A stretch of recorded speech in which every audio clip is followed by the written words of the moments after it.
What's up, everybody? Welcome to... Oh, he took my job. Okay. What's up, everybody? Welcome back to Talent Tuesday. Wow. All right, we're looking a little fuzzy, but that's all right. The music will not be fuzzy. Oh, okay. Yeah, just a little fuzzy. That's all right. Have to figure that out. Figure out why. Welcome back to Talent Tuesday. We are Quantize Recordings. For those of you joining us for the very first time, this is our A&R session, and we are going to check out some new music submitted by producers, and we want to hear from you. We want to hear if you like it and what you think about it. So without further ado, I really want to introduce you to our guest judges for tonight. We have some exciting guests, and they really know music. So for the producers that have submitted your music, you better speak now if you want me to delete your entry, because these judges really know what they're talking about. First up, let me introduce you to none other than the legendary Gary Hudgens. Gary Hudgens is a prolific producer. He is a prolific musician.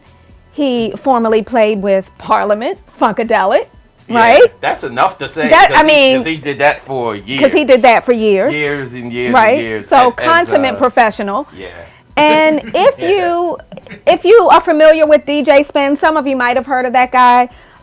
Gary and DJ Spen have worked together for years and years and years and years, going back to Basement Boys, Code Red, you name it, Motherfunkers.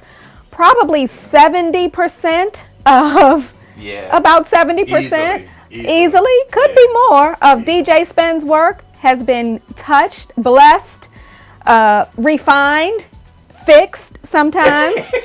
I'm going to go ahead and say that because I've seen it happen. Fixed by Mr. Hudgens. Gary, welcome. Yeah, thank you for that.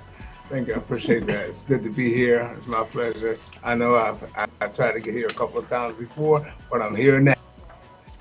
Well, we're excited to have you, and we really are hoping that you'll give these producers some honest feedback because, sometimes we have people on the show and they're a little bit hesitant to say anything negative, but we want you to just be honest. It's not.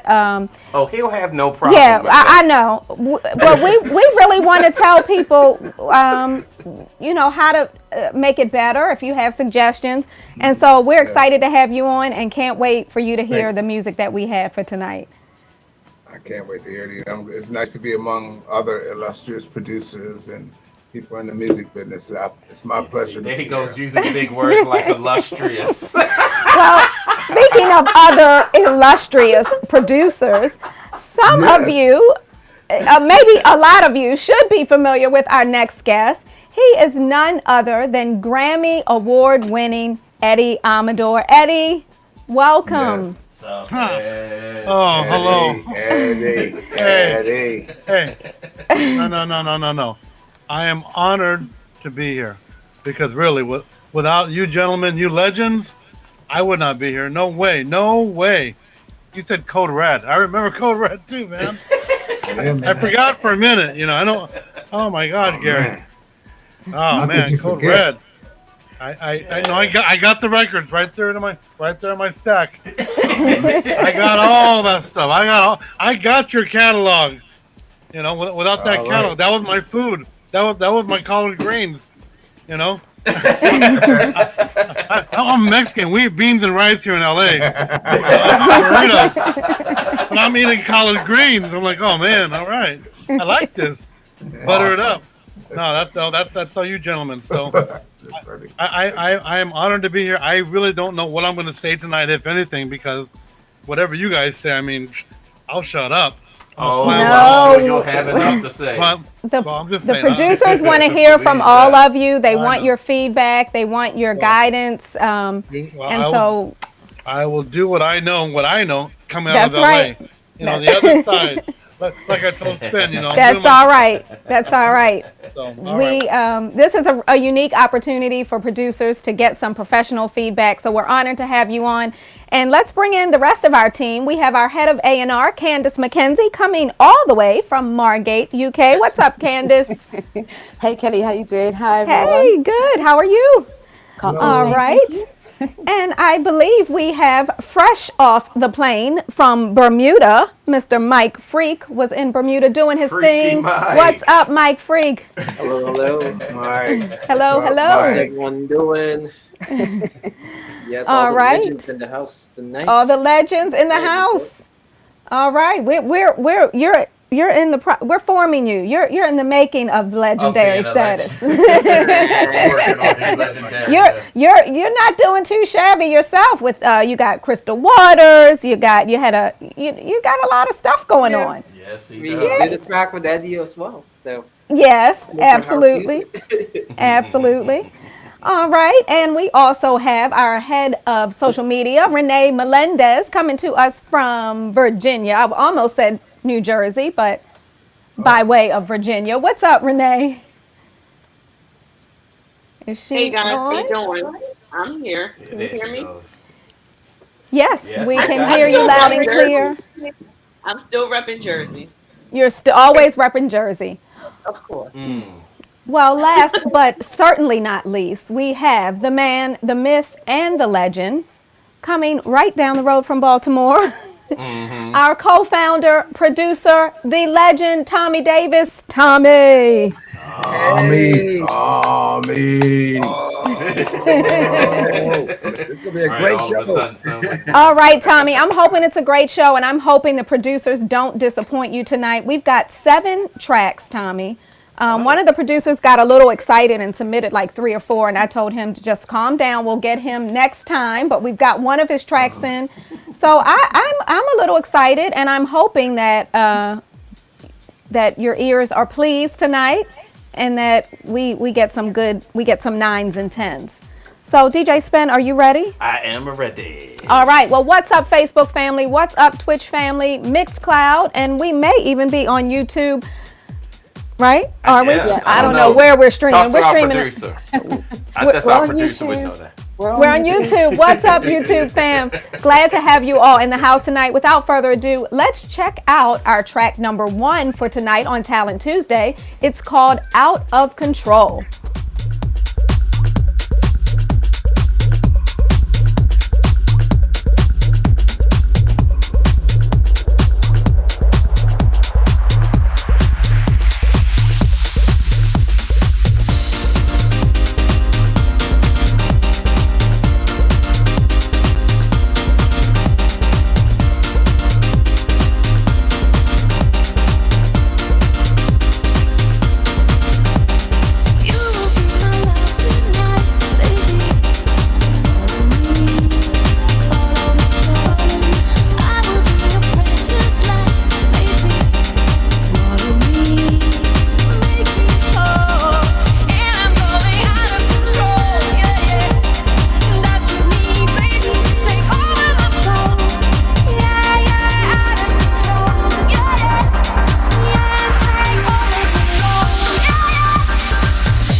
Again, track number 1, Out of Control. Let's get right into it and see how our panelists are feeling about this track. Let's start off with Gary. The sound, is that issues with something eating up and slow down and whatnot? Oh, if it was doing that, then that might be an internet thing. Yeah, no, we can hear you. Mm-hmm. Yeah, we hear you. Okay, no. The track itself, it sounded a little dated, just a bit dated, like something was done back in the 90s or something. Even the keyboard sound, I recognize that keyboard. It's been out a long time, I'll put it that way. But The track, that's nice. Like for me, if I was riding down a highway, it's good riding music.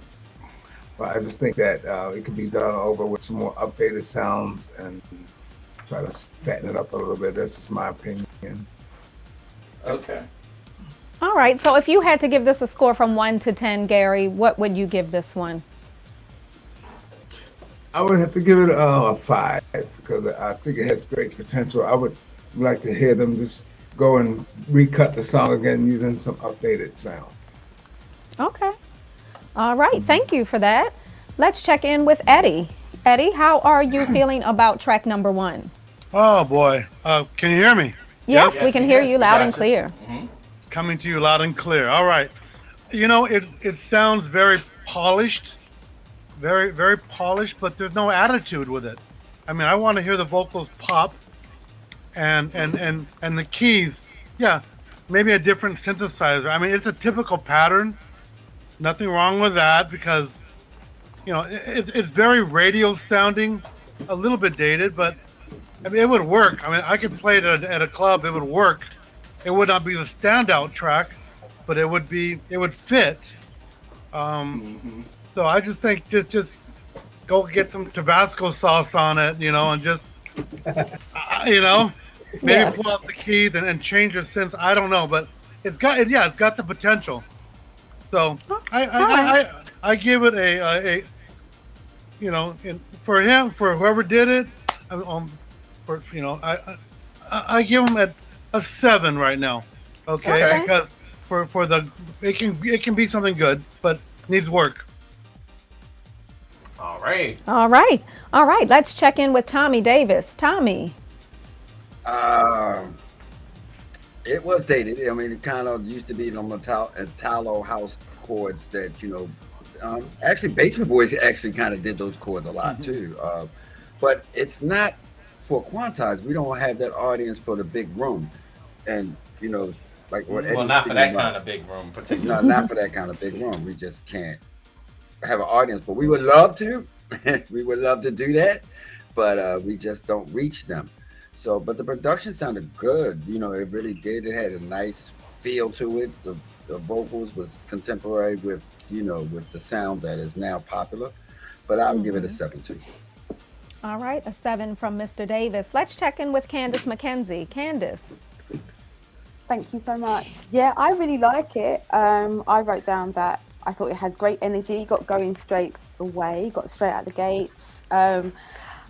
It may have that dated sound, but I like it. I like any throwback to the 90s.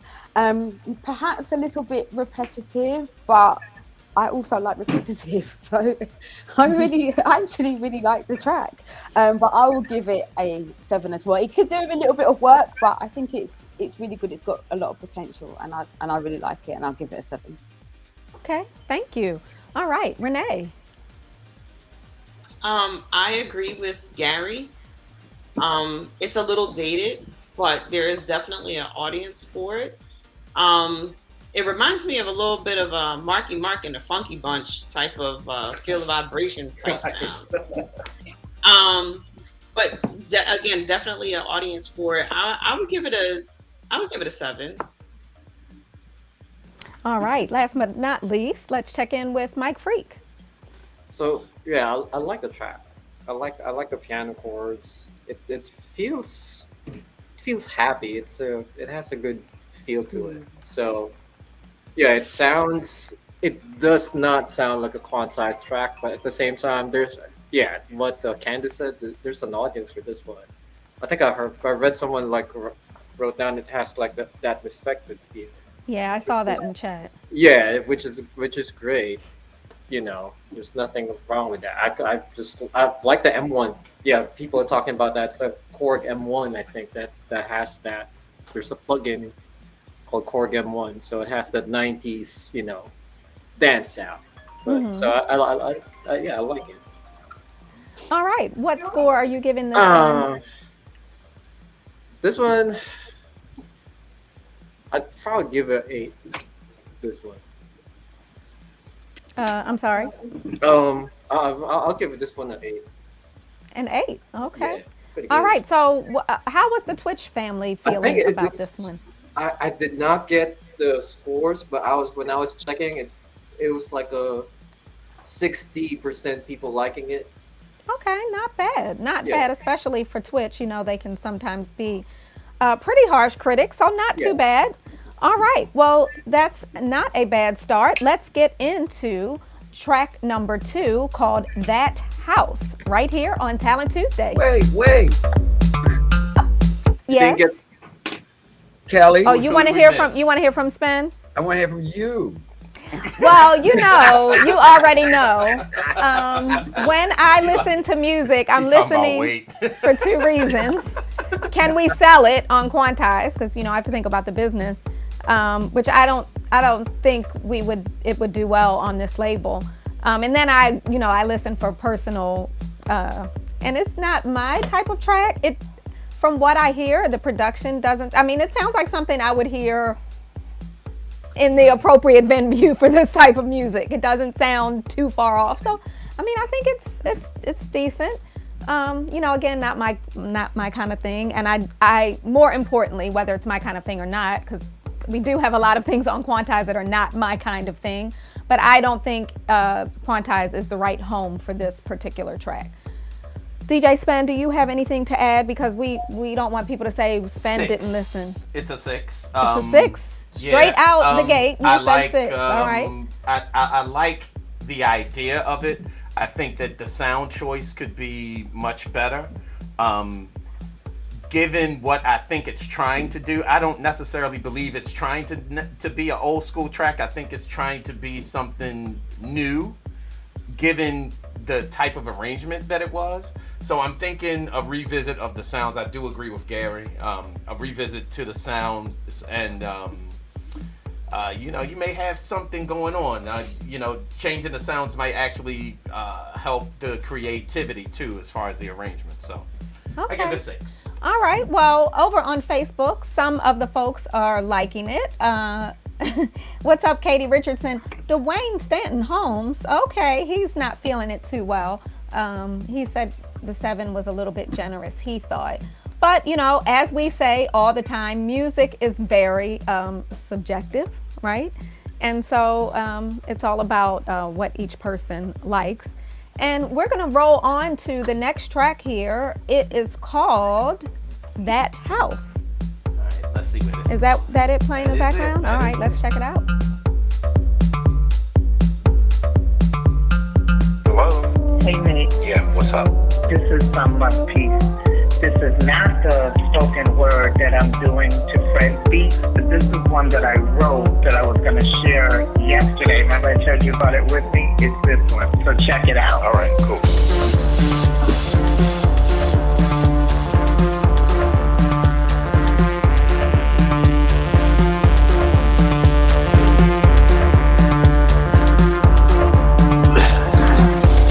Let's go. They say a house is not a home until your feet meet that house. They say a house is not a home until your feet meet that house. They say a house is not a home until your feet meet the sound of the house that rocks your soul down deep, down to the core of everything that feels like home. This is not the home you call your house, it's the house that rings home, down home, low down to the ground, where feet draw the sound of the rhythm, manifesting itself into a spiritual vibe that makes you feel alive and makes you feel like home. They say a house is not a home until your feet meet that house. They say a house is not a home until your feet meet that house.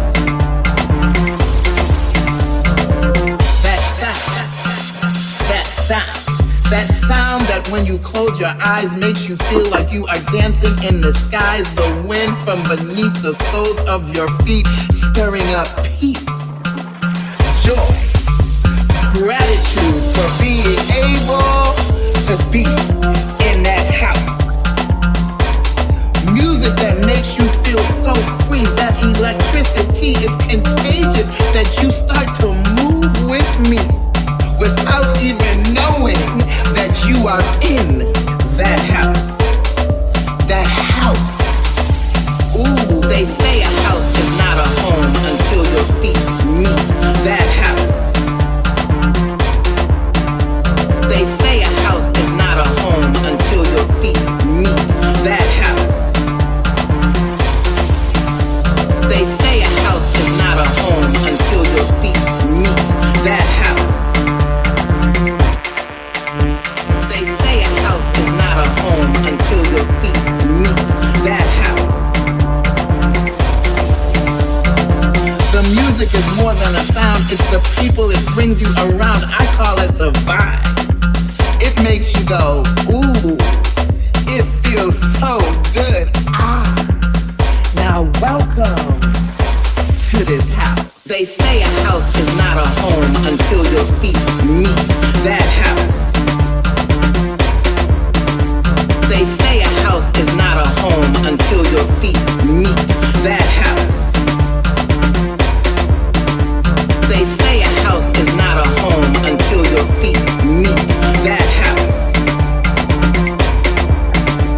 They say a house is not a home until your feet meet that house.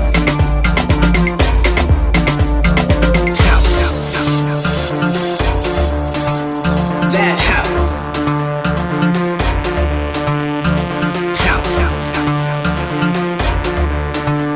That house.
Not a home where the buffalo roam like a gnome. The buffalo roam like a gnome, huh? All right.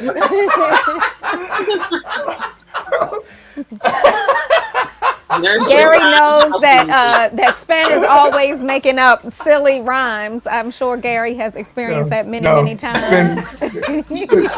Spen is just stupid. Yeah, absolutely. You got it. Put an S on his chest. Oh my goodness. Right. Y'all better treat me nice online. Treat me nice. Yeah. All anyway. right. Let's is that Jesus on the main line? But I'm the stupid one. Tell him what you want. But I'm the stupid one. Right, tell him what you want. Call him up and tell him I want some good tracks, please. All right. Oh, man. Tommy Davis, where are you? I want you to start off on this one. Well, I really liked it. I You know, I liked it for several reasons. One, it fits our label. Two, is spoken words don't normally infect me like that, but because it was so positive, you know, what she was saying, and it was clear, and the producer, you recorded her vocals really, really well, which sometimes doesn't happen with spoken words. But it had a groove, it had room for plenty of remixes, which for us is a good thing. That way we can aim it to different audiences by getting different producers to do it. So I give this definitely an 8. All right, an 8 from Mr. Davis. All right, let's check in with Mike Freak. Yeah, I love it. I love this tune. It reminds me of the vocalist Coffee. I think she did Raw Uncut Hardcore. That's kind of like it. I thought it was her, or maybe it was her. I don't know. Maybe But that's the attitude I'm getting from the vocals. I really like it. Okay. Yeah, let's sign this. I'm giving this a 10. You're giving it a 10. Wow. Yeah, that it has And an attitude. I just like the attitude. all right. And what did Twitch say? 69% like it. Well, look at that. 69%. All right. Wow. That's your a favorite 9. number, Mike. That is a 6.9. sign. Yeah. That is a sign. All right. Let's go on over to Eddie Amador. Eddie? Hello? Yeah. Yeah, We got you. We got you. Hold on. It's Jesus, so you didn't pick up. Ask him where are the good tracks. He's trying to hook you up, brother. Okay, I'll let him know. All right, okay, I'm here. I love you, brother. I think. Good one. Yeah. Good one. Hey, man. Very good. I tell you what, I dig that. Okay, check it out. I don't know how to say this right. For me, take out that music. Just run the drums and the vocal, and then let the DJ work it. Do whatever they got to do. That's for me, man. Because that music is kind of, it's not bad. It's kind of like big room, but it's in the middle. It's like if you're playing a big room, which I'm a victim of doing sometimes, but I don't play EDM or anything. But, you get all pumped up. That's like kind of housey big room. But get rid of that music, man. Just run the drums and that vocal. I give it a 9. And I mean that. Wow. I would definitely pick. You guys don't pick it up. I'm interested. I'm gonna strip that down. I'm gonna strip it down, and it'll be remixed 100 times. You know how it goes. Right. Yep. Very good. Good writing. Good drums. Everything Okay. else. Nice. All right. Let's check in with Gary. Can you hear me? Yeah. Yep, we got you. Hello. Yeah. I'm thinking when listening to that track, I probably should have been a DJ Gary Hudge. But I mean, I'm not a DJ. I'm a producer, and so it's hard for me to how can I say it, to critique these songs the way you all are. Y'all listen to a whole lot of songs when you're doing your DJ sets. I like the track. I like the spoken part too. It does, and like I think what Mike Freak said, it did remind me of Coffee when we did Mighty Skies for her. I really like the track Mighty Skies, and this kind of vibe, the Afro beat, the sounds that they use, the African sounds, so it's really good. I do agree with Eddie though. The sense, me being a keyboard player, the sense, come on, I'm really into better sounds, not so much the sound they used to sound kind of dark and dismal. It didn't kind of go with the track. It was like Tommy said, it was a positive message. The music didn't sound positive though. The beat was nice, but you take the music out, like Eddie said, just go ahead and leave it out or reapproach it musically with better sound. But other than that, I'll give the song a 7. I'll give it a 7. Right. All right. Thank you, Candace. Thank you. Yeah, I really like it. So we seem to be on the same wavelength because I also think it sounds like Coffee, and it reminded me of that track we did, We Can't Take No More, that vibe. Right. And I also wrote down that I think it's one for the dancers. I can see it going down well in one of our London parties, like Making Moves. That's what I wrote down. So I think it's a really good track, and I'm going to give it an 8. All right. Not too shabby. All right. Let's hear from Renee Melendez. This track is a banger. I can see this going over really, really well in Jersey clubs, very underground. And I do agree with Mike. I think that is Coffee, the Floetress, voiced on there. At least it sounds very, very close. Yeah. You still there, Renee? Can you hear me? Now I can hear you. Okay. I said I'm going to give it a 9 because I would definitely play it. Oh, wow. All right. DJ Spen, what are you doing? You about to lift weights? Yeah.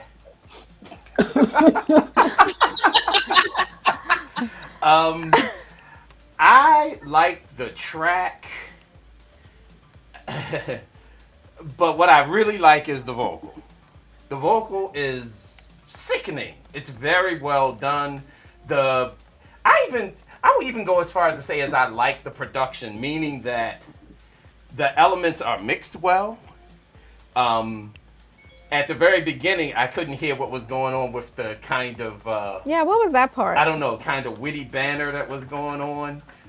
However, in general, I think this track is mixed very well. I think that the vocal is standoutish. I think this record is as is. It's 7.5, but I think it has the potential to be an absolute 10. Okay. No doubt about it.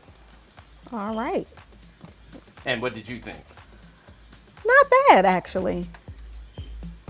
Do you want me to score it and everything? I Want you to score it and everything. What else As a do I matter of need fact, to hold say? on. I want to check this out. All right, go ahead and check something Hey, out. Nate. Yeah, what's up? This is Peace. This is not the spoken word that I'm doing to Fred Beats, but this is one that I wrote that I was going to share yesterday. Remember I told you about it with me? It's this one. So check it out. All right, cool. That is dope. I like that.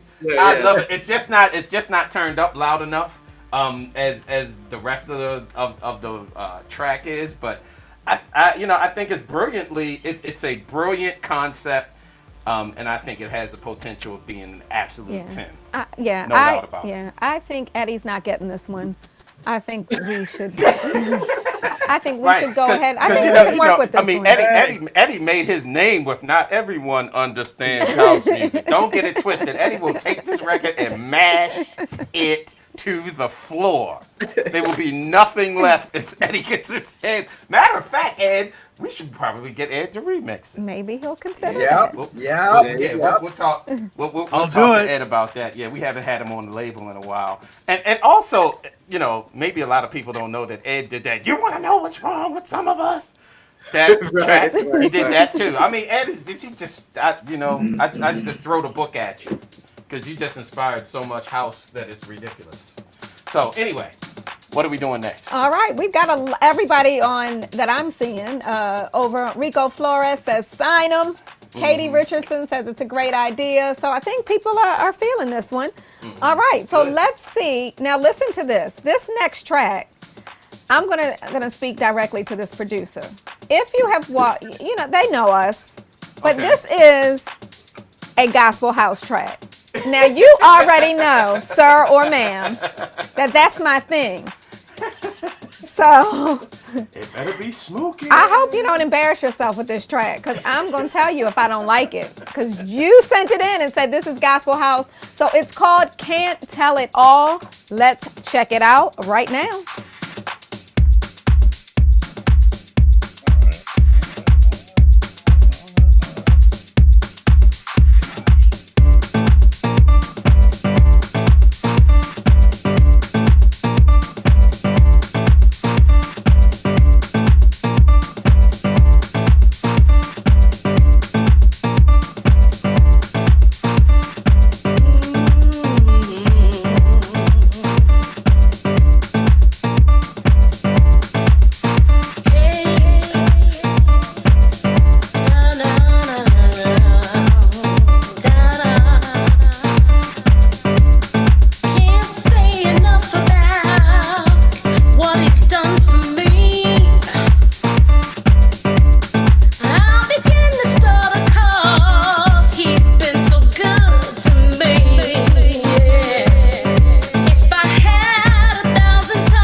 right, that was track number 3, Can't Tell It All.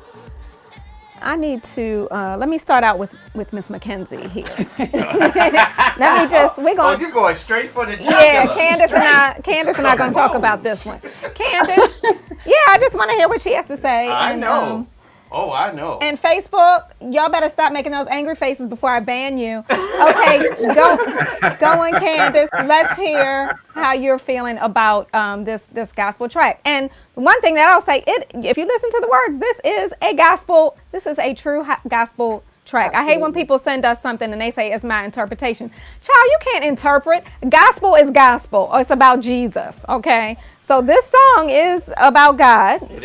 And the message is very positive. I like the words. I know Candace wrote them down and listened to them. She always does. So Candace, talk to me, Candace. Okay, I really like it. I really like the beat, firstly. I think it has a really nice kind of like foot stomping beat. That's what I wrote down.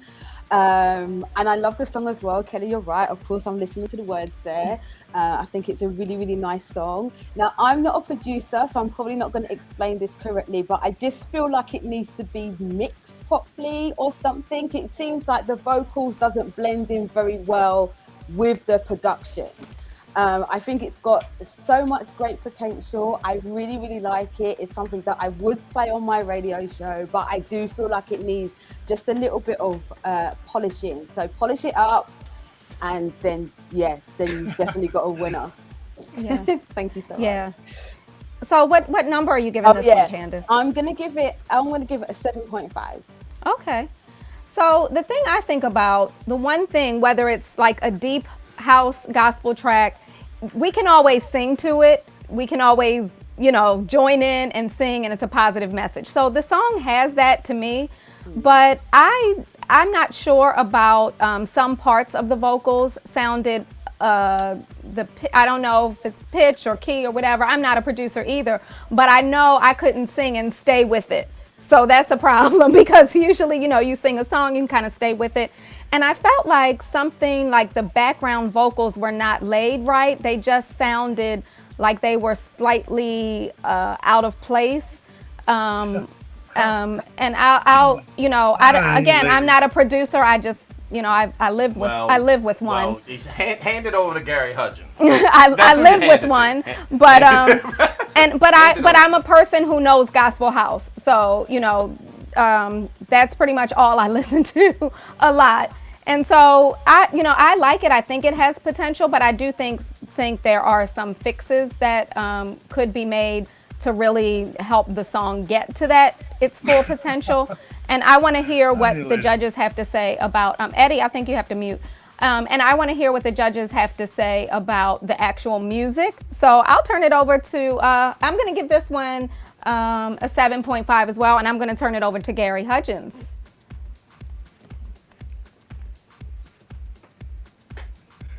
Gary, can you hear us? Gary?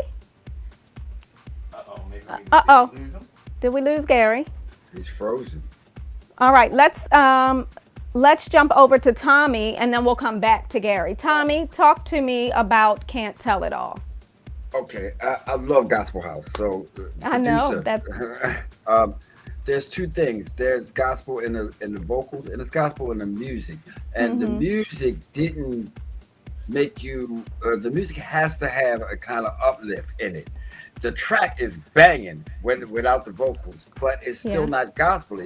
It doesn't develop enough. A gospel thing has a spiritual growth in it that kind of moves the listener into it. So, I mean, not to say that you can't do what he did, but if you really want to work it, you have to develop those chords so it moved up. Actually, maybe some actual backgrounds would have helped too. It sounded like they were something stretched or pulled out of. Is that what I'm hearing? They just sounded weird to me. Yeah, they was kind of way off, which left her alone. Her vocals are not that bad, but you don't want to leave a vocalist like that naked when you out there you got without anything. And the song, I think it's been done before. That song, but it was a unique way they turned it. But it needed.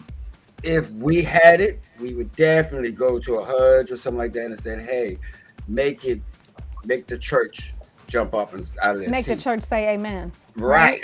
Make them jump out Right. of their seats.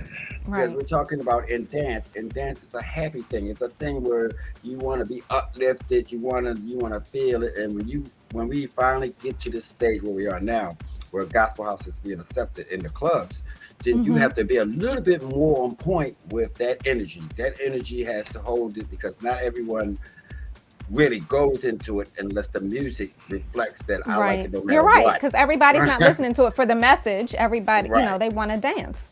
Okay. But I love the music. The music was on point. I just thought it was going to go somewhere, and it just didn't. It just stayed right there. So it sounded like I was listening to a dub of one of the versions. So then, Tommy, if this song was not a gospel house track, let's say there were no vocals or the vocals were just about having a good time in the club, would that affect your thoughts of the song? Because you said the music doesn't really give you that gospel feel, that gospel house feel. So, but you love the track itself. So if there was nothing on the track and it wasn't a gospel house song per se, would you play it? Would you? My name is Tommy Davis. I would. You would traumatize the heck out of it, right? Traumatize the heck out of it. So. I thought so. I would love it. I would buy it. So to the producer out there, I would buy this. You would buy it as is right now, and I would put the elements in it that I needed to move my congregation. Okay. All right. So what score are you giving this one, Tommy? I like anybody that does the Lord's name. I'm giving it a 9 because you did that. 9 from Mr. Davis. All right. Do we have Gary Hudgens? I'm here, I think. Can you hear me? Okay. Yeah, we can hear you. Yep, we got you. All right. Talk to us about Can't Tell It All, Gary. Well, how can I say it? I feel some type of way. I'm with a room full of top world-class DJs. And I'm not a DJ. I'm not trying to use that as an excuse. I don't hear music the same way you guys hear it, I guess. So coming from this track here, from a standpoint of a producer, it didn't really grab me in the sense of it being a gospel house track. Spen and Tommy, did we have that gospel house? Did we invent that? I'm not sure if we did. I don't know. We did gospel house a long time ago. Now when Spen will give me he'll give me a track to do. What kind of church he wants it to come from. It could be a Baptist church, make it feel like a Baptist. Or he'll say, make this feel like a little front full gospel, holiness, Holy Ghost, fire, and brimstone. So with this track here, I have to agree with Tommy. I didn't go anywhere with it. It didn't take me anywhere, man. It was just the same beat, and it became actually monotonous from a producer standpoint. Now, I'm not in the clubs to see how a track like this would work on the floor. Y'all have the edge on me on that, but I did like some elements of it. The lead vocal was nice and clear, although I think she could have done a better job on delivering it. I have to sound like overly critical, but the song had potential. They didn't maximize on the potential of this particular track. So with that, I'm going to give it a 7, though. Go back in the studio, try it again. Call me. All right. All right. Let's hear from Mike Freak. Mike Freak, are you still around? No, I just left. Yeah, I like the music. The music is pretty dope. I enjoyed that, even if it sounds monotonous. There's something about it. It has that jacking feel to it, and that piano just works well. If it could actually do with like a spoken word kind of thing, like the earlier track, you put that track right there, it could work. Just have that right there. So there's a bit of a disconnect. The song, the message of the song is pretty good. So I don't know. I kind of like you take out the vocals, make another tune out of it, and then take out the music, and you can make another banger out of it. So Right. I don't know. It just it felt like it didn't work together. For me, that's just Yeah. how I felt about it. Yeah. But it's good. It's good separately. So yeah, that's how. Okay. So what's your score on this one? This one, I'm gonna give it an 8. I mean, it's good. Okay. It's lots of good ideas right here. It just All needs right. to be a little cohesive. Okay. So a little bit more work on that one. All right. Yeah. Let's hear from Eddie on this one. Let's see. Is he Yes. on phone? Yep, we got him. Yeah. Oh, Ed, you okay. ready? Is he I'll still let him talking know. to I'll let him Jesus? know. Look. No. Spen said, is he still talking to Jesus? No, that was the Holy. I was talking to Holy Spirit. He's talking to Holy Spirit now. You're calling, man. Blowing up. Yeah, yeah. I was discussing with the Holy Spirit. Really, I was. I give it an A. We give it an A for effort. I mean, to attack that song, that's a classic. You know what I mean? Eek. But they did it. That's good. I definitely would buy it. It definitely would hold the floor down as a DJ. And again, I could work that thing. I could work that thing with EQs and effects, and I know you can't. Spen knows how to work that thing. That's just kind of what we do. So yeah, I think it's good. I don't want to compare it with other ways it's been done. They're just different. I do wish, again, this is me though, I wish it was less polished. Everything sounds perfect. I want to hear that church feel with an SM58 and a cable, and no compressor. Just don't polish that vocal up. Just let that thing come out. Right. But it's all pretty. It sounds that's what I think a lot of producers are doing. Everything sounds perfect radio, but give it some attitude, man. That's just me out here in LA. So yeah, man, but I'm going to give it a 8.75. 8.75. All right. Interestingly enough, speaking of vocals, we have one of the queens, the undisputed queens, one of probably at the top of my list when we talk about vocalists on Gospel House. Miss Vanita White is in the chat on Facebook, and you all know Vanita White. You know Jasper Street Company. You know Vanita White. You do. And so I was chatting with Juanita, and I said, ask her what she thought about the vocals, and she likes the song, but she said she did think it needed just a little more. Those are her words. It needed a little more. So not saying it's bad, but just maybe some tweaking on that. Damon Ramsey's in the chat. He said, let Jasper Street Company rework it. So all right. So we pretty good so far. Let's hear. I don't think we've heard from Renee. The track started off really, really good for me. And I was like, oh, I'm really feeling this. But then when those vocals came in, it killed it for me. I don't know if the vocal.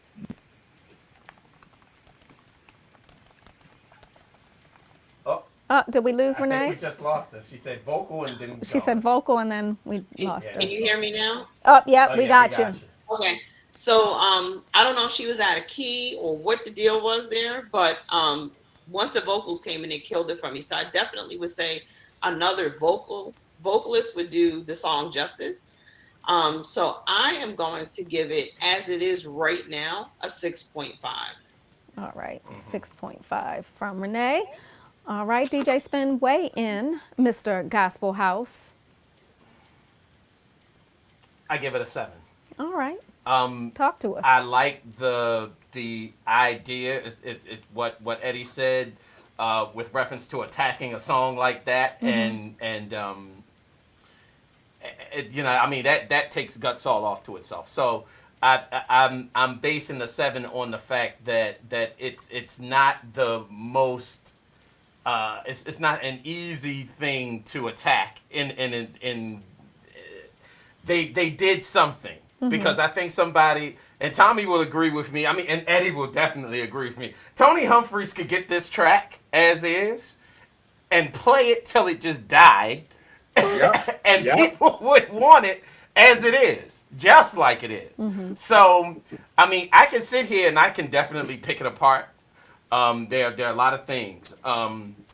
However, one thing I can tell, at least from the delivery, is that it was Holy Spirit infused, and Yeah. from that aspect of it, that's good, because I do believe that there is a DJ out here that would take that record and pounce it, and next thing you know, everybody and their mother's looking for it. Yeah. And it's not, to me, see, Eddie thinks that it's perfect. I don't think the record is perfect. I think that record has so many issues that it could definitely be improved on. I think what Eddie is looking for is he's looking for just the rawness, the stripped backness that would probably do this track a good service, just to simplify. You know, focus on the song more than you focusing on trying to make the song work with a particular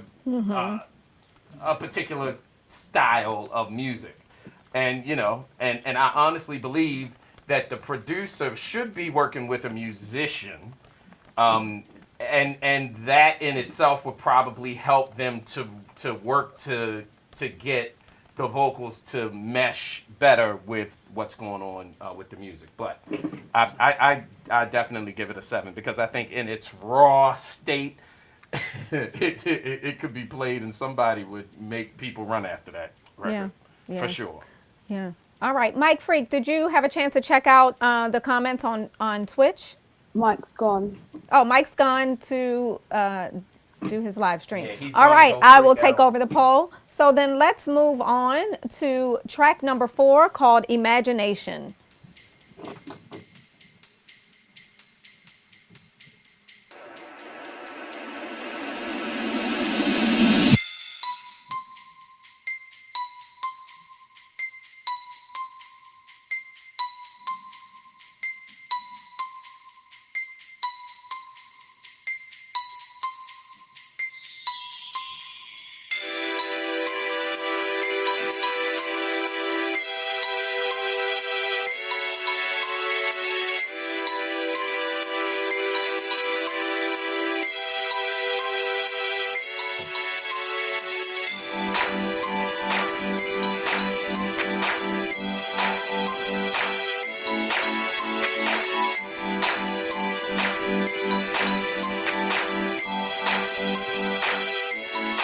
There is no life I know that compares to pure imagination. Living there, you'll be free if you truly wish to be. There is no life I know that compares to pure imagination. Living there, you'll be free if you truly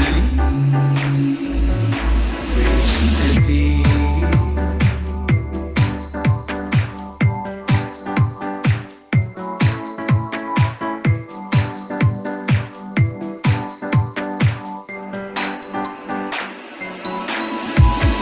If you want to view paradise, if you want to view paradise, take a look around and you will.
Nation.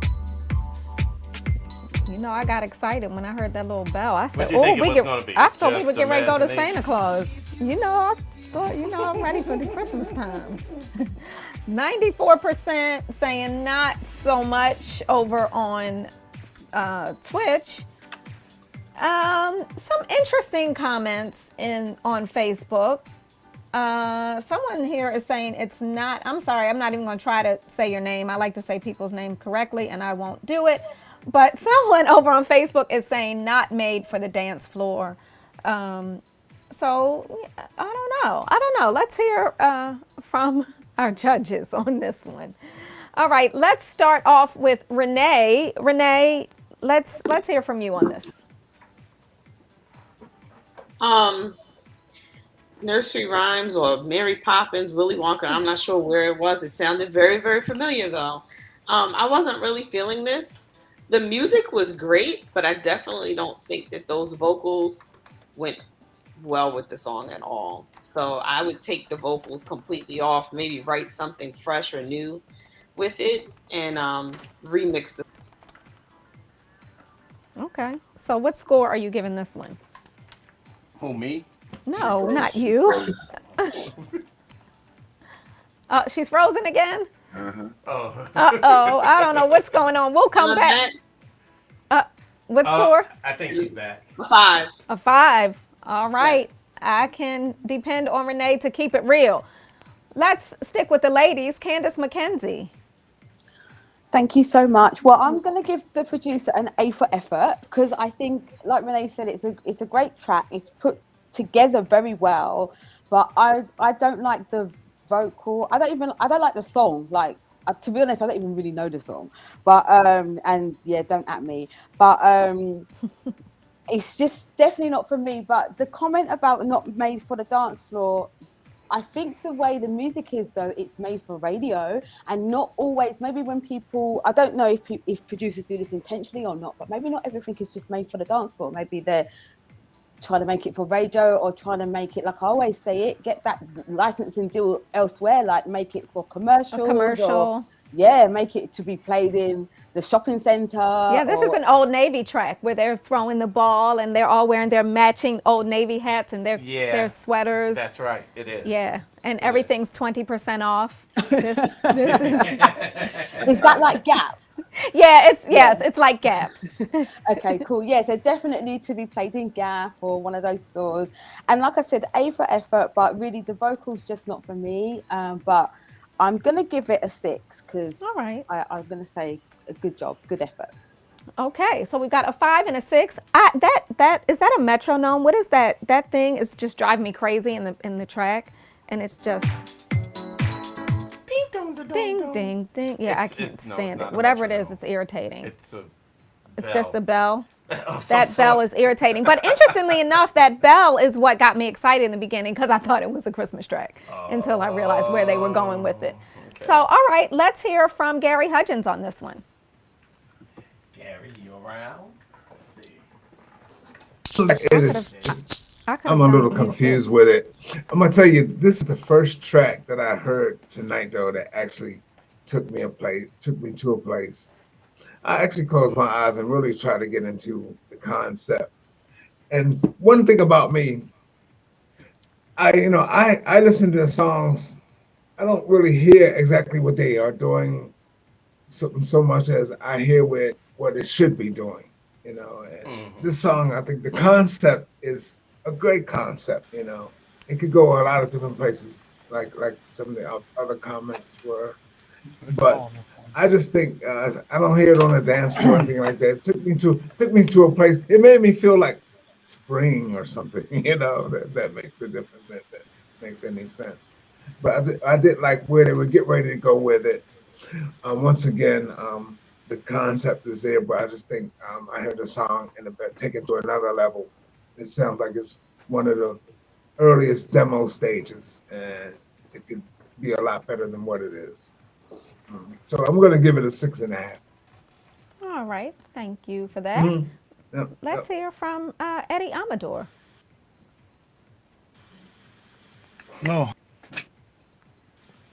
Oh boy.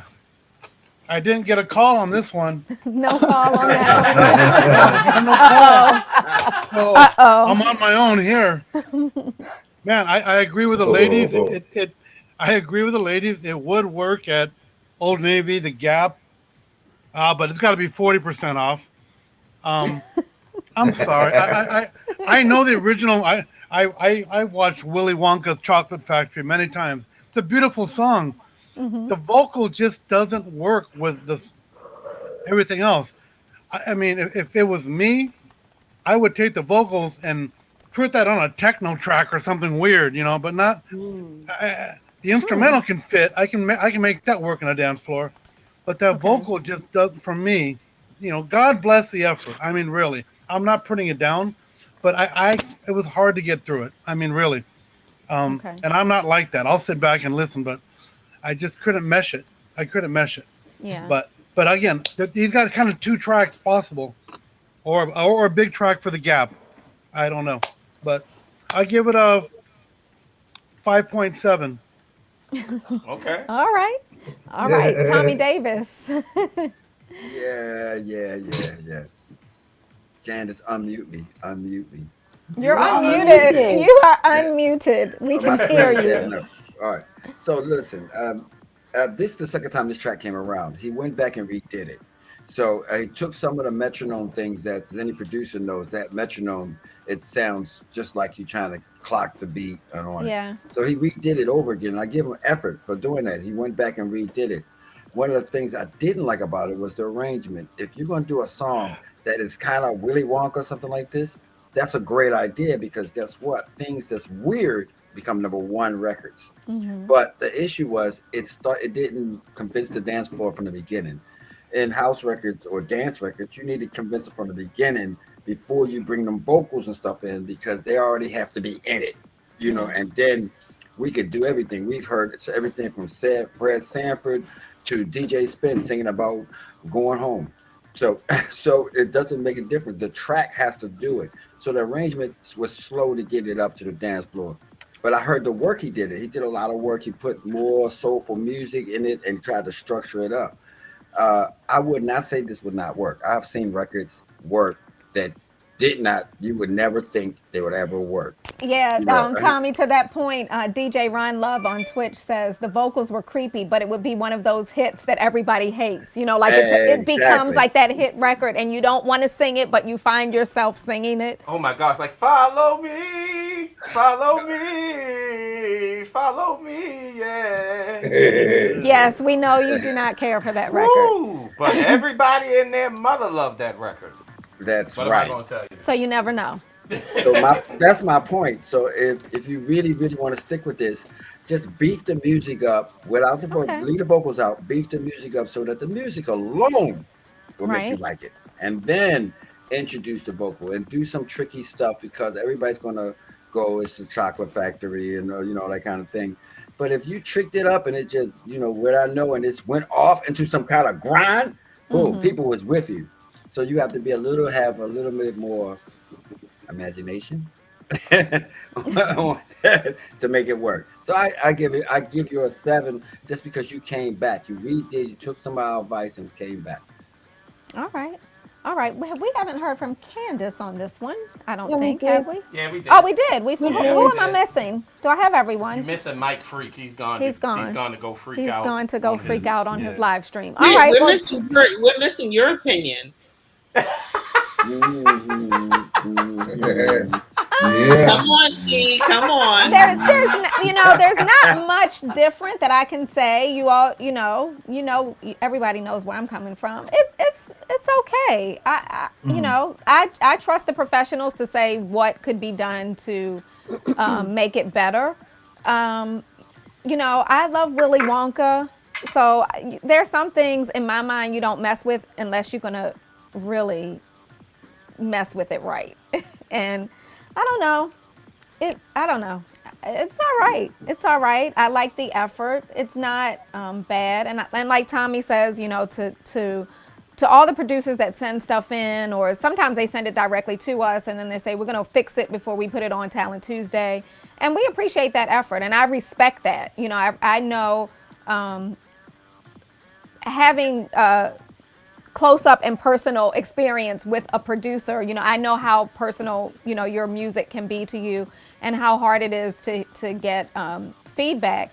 And, this happens all the time on this end. Spen can think something is amazing and Tommy will crush his soul with and I hear them going back and forth like, no, it's perfect. And Tommy says, no, it's not. It is not. You need to fix it. So, I appreciate and I respect the effort, but it's all right for me. I'll give it a 6. Spen? I give it a 6 as well. All right. I don't think that the feel of the song matched the vocal or the instrumentation. I think the instrumentation is going someplace that the vocal didn't express. So I don't think that they belong together. That being said, it's a 6. Really more so a 5.5, but. All right, 5.5, Wow. 6-ish. Yeah. All I right. got one more thing. I want to say. Let's hear it, Tom. Look, and from somebody been doing this for 40 years, what they're saying about the gap and stuff is going to get you paid way more than a dance floor will ever Honey, pay tell you. the truth. Tell the truth, Way because more. how many times, I don't know who it is, somebody said, you're going to be singing this tonight. I said, I hope not. I'm going to take a sleeping pill so I won't be. But yeah, how many times are you in a store? And I worked retail when I was in high school. And back then they gave us it was a tape. So now I'm dating myself. They gave us a tape and it had to be approved by corporate and it would run for it was like an 8-hour loop. So if you had to work a double, you had to hear that thing twice. And all the songs on it, it was like, please just kill me now. But you found, I was driving home singing all of them. And I remember the one good song. I don't remember any of the songs, but they had Terrence Trent D'Arby on there. And so I used to just sing Sign Your Name Across My Heart because that was the only song that I thought was halfway decent. But people would come into the store and be like, oh, I like this music. So you're right. There is a place for almost every song that we've heard tonight and almost every song that we've gotten, in the almost year that we've been doing Talent Tuesday. So that you make a good point. There are sync companies out here and they will say, we want a happy song that has bells in it and we need it for a scene in such and such movie. And it's that specific when we see those requests. Or they'll say, we want something really dark and moody for a horror scene, a killing scene or whatever. So I'm telling you, there is a place for just about everything. And so we always say, you don't have to take the feedback you get. You could take your song as is. And next thing you know, in a year, we might all be watching a movie and be like, are you kidding me? That song is in that movie. We heard that song just as it is. So that's my point. It's in this business is, you could actually make a lot of money if you aimed it at the people that really would appreciate this. And then this record will become a club record. Right. From the reverse side, because people heard it in a movie, or they heard it in Chucky Has Christmas, or they heard it on something else. So don't think that it won't fit. It just has to have a course of action. Yeah. Right. Can you hear me? Can you hear me? We can hear you. Oh, hey, you know what? I agree. There's something about that song that's stuck in my head, and there's money to be made somewhere for that. And again, here in LA, Hollywood. Yeah, people want certain songs for certain scenarios, for movies and the whole industry. And there was something very, to me, kind of weird about that thing, but it's stuck in my head because it's kind of, to me, it's, I'm going to say it's wrong, but it's not, it's just it's very odd, Right. And again, and here's the thing, I wouldn't buy it, but when I hear everyone playing the darn thing, then I would buy it. For the crowd. And see what you can do with it. Exactly. Yeah, and then I'll remix it. I'll edit that thing. But yeah. So that's all. All right, I'll shut up. Next is definitely a track you could see ending up on like a Kids Bop type playlist of some sort. Yeah. And that's a lot of money, way more than. And that is way more money than house music, let me tell you. Yes, it is. Oh, yes, it is. All right. Well, we have 3 tracks left for tonight. Let's get into track number 5, which is interestingly called Strutting in Your Stuff. All right. Talent Tuesday.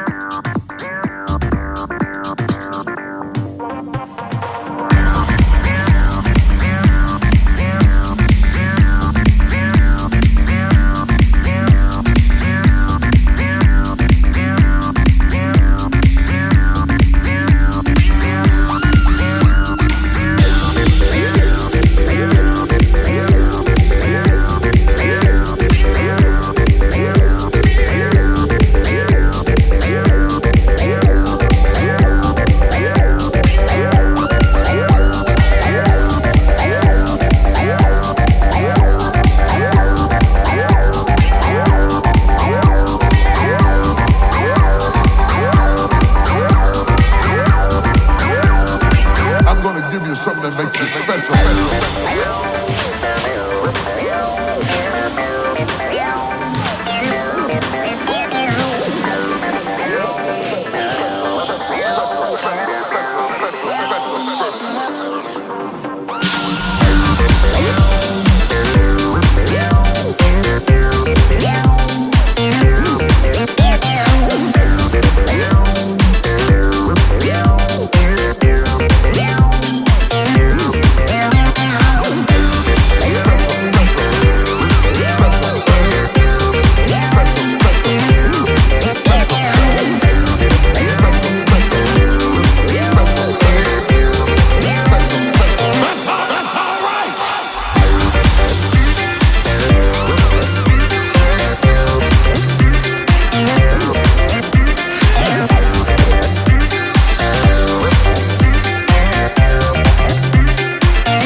I wish I had a witness.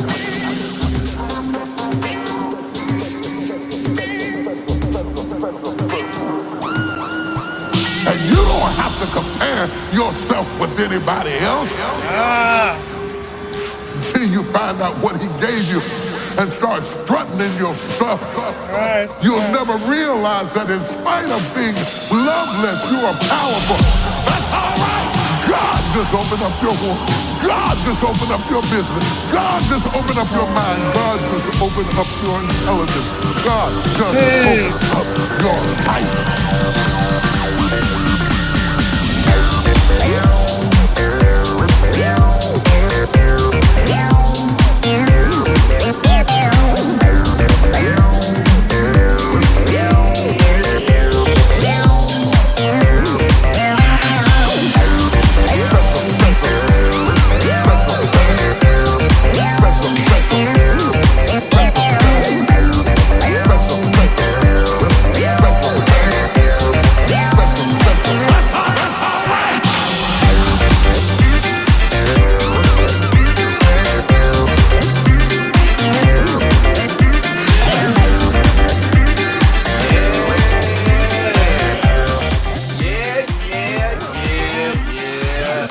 Bishop T.D. Jakes on some acid.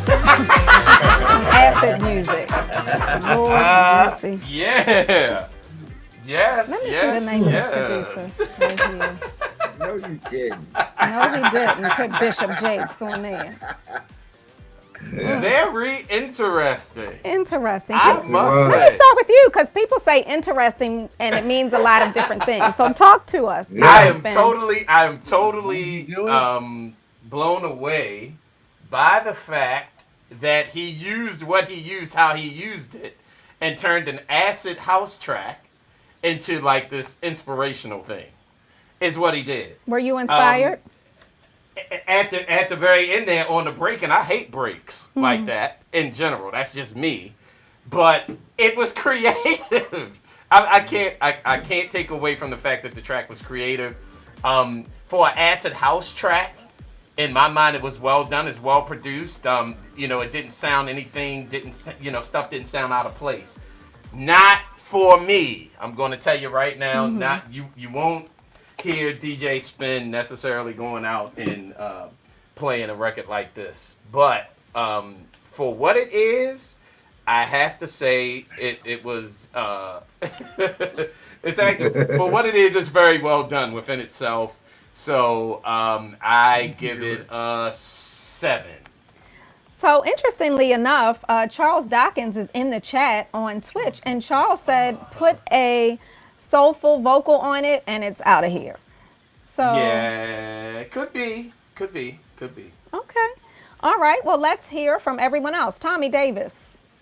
Hey, I mean, everyone knows. Hold on. Everyone knows that I'm a tech head for real. I love tech. I just don't play it because I don't have the audience to play it for it. I could work this to make any group of people like it.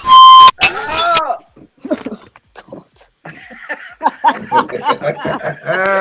Sorry, That was Spen. That was a technical thing. Sorry. Yeah. And I kind of like it. One of my fond memories of music is the Detroit sound, which kind of created this genre of music. And most of the time, you do hear it in movies and Blade movies and stuff like that. And to watch, I like any music that makes people have a good time.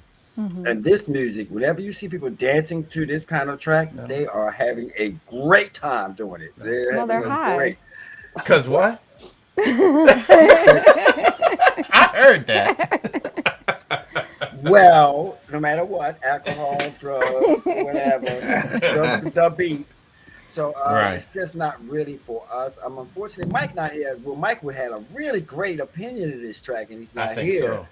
So I personally liked it. It's just not for us. I'm gonna give it a 8 because I liked it, but unfortunately it's not for us. Yeah. Right. Yeah. Okay. All right. Eddie. Yes. Okay. Okay. Hold on. Okay. All right. Oh, that Eddie Amador.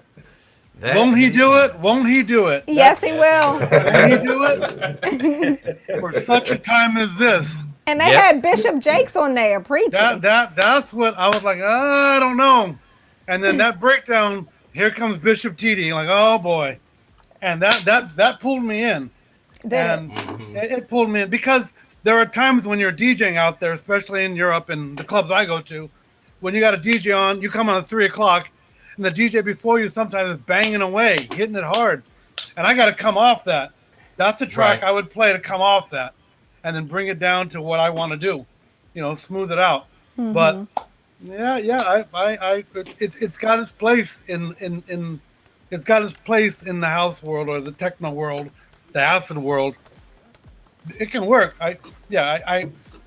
I mean, again, if I had it, I would have it in my stash, but it wouldn't be a go-to unless I was in that situation. It can do something, but again, that's because of Bishop T.D. Jakes. Yeah. For me, it holds it. Yeah. It gives a message still in a such a time as this. Everything's crazy right now, so who knows? But yeah, I give it a 7. Okay, all right, a 7. Not too shabby. Let's hear from Gary on this one. Yeah, I overall like the track. It reminds me. It sounds like something that would be a funkadelic does house with that. with that bass. That's right. Get down. Bernie Worrell-esque synthesizer type work, you know. Yeah. If George Clinton was going to do a house track, it would probably sound like that. I agree. But I would have liked to have heard some sort of melody line, or like someone said, a lead vocal line or something like that. Missing that. And it reminded me like it would be a scene in a movie. You know, here we go again. We could use it for maybe not the dance floor, but in a movie track, you know, a chase scene or something like that, chasing. But overall, I like the track. I like where it was going. It put me in like a nice little upbeat place. So I'm gonna give it 7.5. All right, not bad at all. Mm-hmm. All right, Renee, let's hear from you on this one.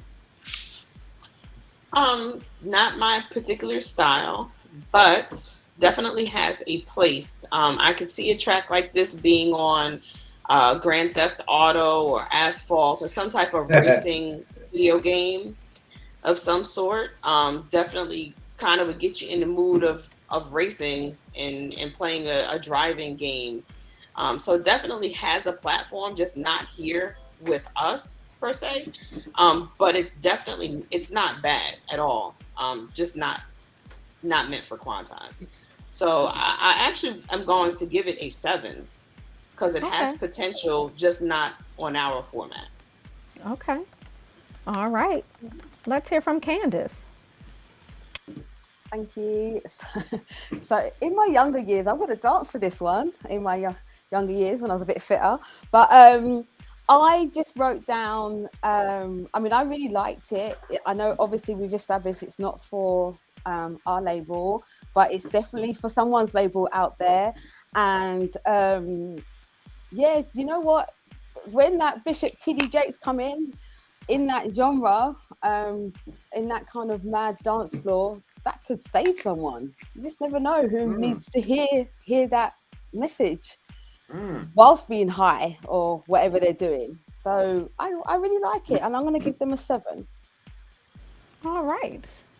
Not too shabby all the way across. I think we got everyone. Did we hear from everyone? Yes, on that record, yeah. Except you. Well, that's not fair. You. Not fair. It is fair. You. I'd give it a 6. Okay. So it has its place. It's definitely not my type of music, and Quantize is definitely not the place. But it sounds like, I mean, if I was going to listen to some techno, this is pretty much what I would expect to hear. And it actually is a little bit better than what I would expect to hear. All right. Well, because, you know, we happen to have a kid who dabbles in techno, and yeah. Oh! I really have not heard when he does the techno stuff. I don't really like it. I don't like me no likey. But if he played this, I would be like, oh, finally something that at least I don't have to run out of the room or put my headphones in. Okay. All right. Fair enough. So yeah, not bad. Not bad at all. All right. So all right. Y'all remember when we first started doing Gospel House, they were saying y'all can't play this in a club. Y'all can't put yeah. So of course. Yeah. It going one more step to a new genre. Just saying, right. Hey, I'm not mad. Like, you know what? I'm not mad. Tommy, one time Spen was in Chicago, and I was with him, and he was doing his thing, and I was just sitting there chilling, and a lady tapped me on my shoulder, and she handed me a note on a napkin and said, "Please tell him to stop playing the Lord's music in here, or I'm gonna leave." And I said, "Good night, sweetie." Well, because I mean, because I knew he wasn't going to stop, you know, and he makes it no secret, you know, it's not just music for him. He's a believer, and so it's personal. And I knew he wasn't going to stop, so I didn't even tell him, you know, until after the fact. But it was so funny that she's, you know, she said that, and you know, and now, you know, I listen to the Chicago guys sometimes playing, and everybody plays, you know, at least a couple of house tracks, at least in their sets. And so you're right. It you know, that can slide in anywhere. And like Candace says, you know, you just meet people where they are, whether they're high or whatever. But there is a message in the music, and it's a positive message. And so, you know. Anytime Eddie get a phone call, you know. Anytime Eddie get a phone call, it's good. Right. I need that telephone, buddy. I need that telephone. I get that number. So about It's unlisted, brother.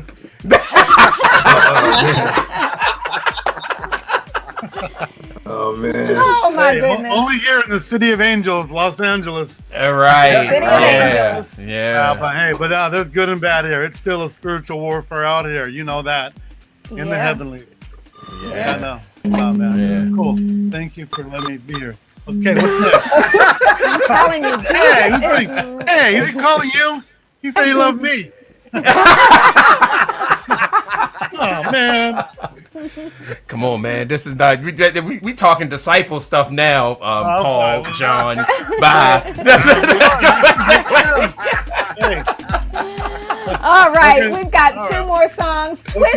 Twitch was kind of a mixed, but mostly said they weren't feeling it, but they liked elements of the song. And I think, you know, that's the thing about all music. You know, if there's elements of it that you like, you know, you can work with it. That's true. Anthony Beltran over on Facebook said this sounds like something out of the Ray Charles movie. Well, is that the techno track? Yeah, I think so. I don't remember anything like that being in the that's Ray a good Charles thing. movie, but that's just That's a good thing if it sounds like something from a movie. All right, let's move on to track number 6 called Fresh Air, right here on Talent Tuesday. Keep it locked.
about this one. Sorry about that, Twitch fam. I cannot get the poll up, so drop your comments right into the chat. Let's start with Tommy Davis on this one. Well produced, and I have to. When we doing this, sometimes if we going from an acid track to something like this, I might overemphasize something because of what we heard before. But personally, I cannot deal with snares on the one. As a DJ, when you put a snare on a one and I'm playing other snare on a two, it just crashes a mix really, really bad. So that's my personal DJ thing. That when I hear a snare on a one, is how I'm going to mix this. But it's very chill, very nice, very groovy, really put together. Live instruments, it sounds and programming and arrangement. So I could see it work. Maybe a Quantize and chill, because it definitely had a smooth groove that was really, really nice. So I give it a 7. All right, not bad, Tommy. All right, let's hear from Eddie Amador on this one. Eddie, did you get a call on this one?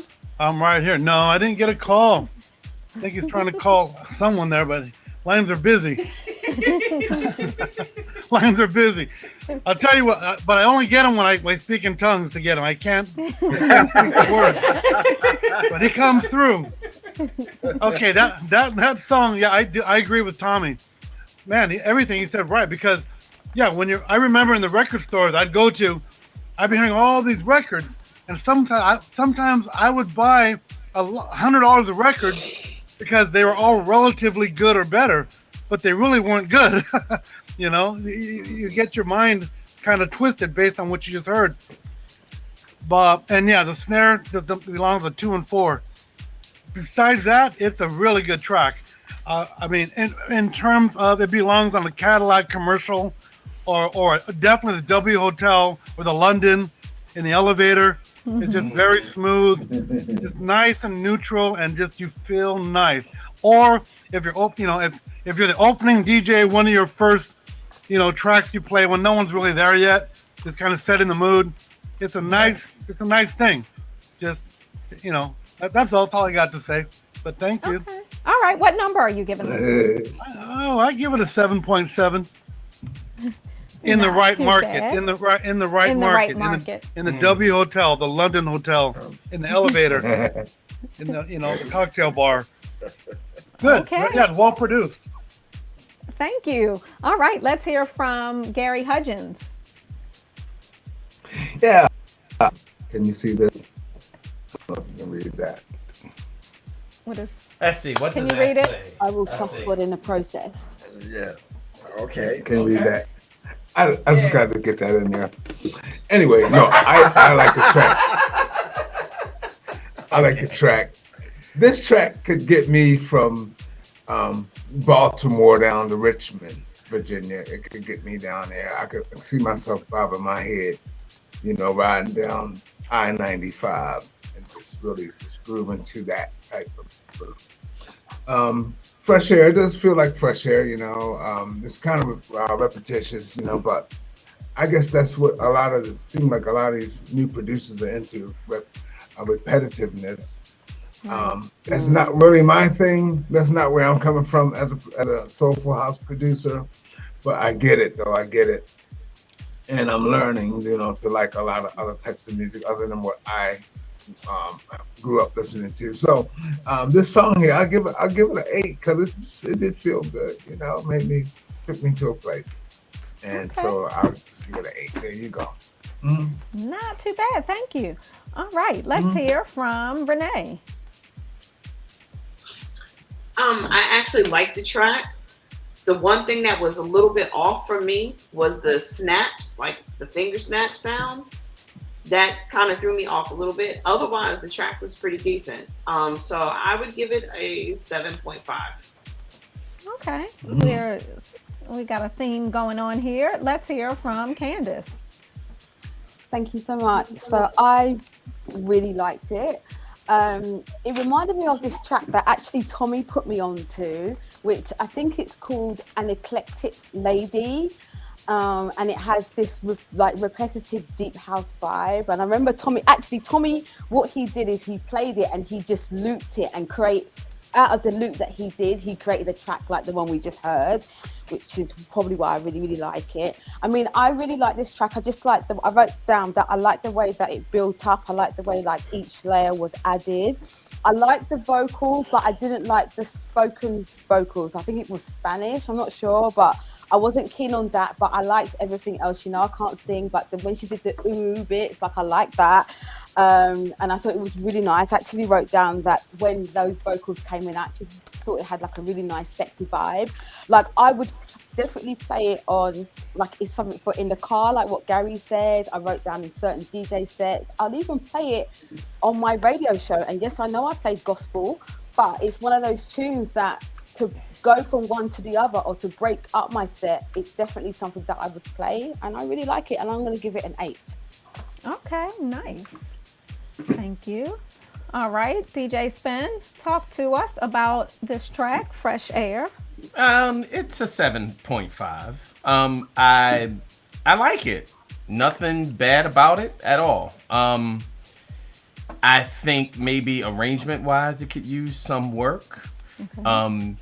I also think that with a track like this, less is more. So I don't even think it needs the vocal, to be honest with you, for what it's trying to do. But other than that, I like it. It's very good. Okay. Wait, Spen, you talking about the background, beautiful not chant vocals? No, okay, not the background vocal, the spoken word thing. Okay, all right. Right. No, the background vocals are a part of the mood. So I think it fits that very well. Yeah, I thought it was a little too plain until that bass, and then we heard that little background vocal. Then I was like, okay. Yeah. I know who the producer is though, so I kind of like this track. I have heard some of his other tracks, which I like better, but I think this one's pretty decent. So I would give it a 7.5 as well. All right. So not too bad, 7.5, close to 8, at 2 8s there, so not too bad on this one. So we've got one more track. Let me just see, because we do have a poll up and running. 90% are saying yes over on Twitch, so that is pretty good. We got some 7s going on over on Facebook. Some people are giving it a little bit of love. So not bad.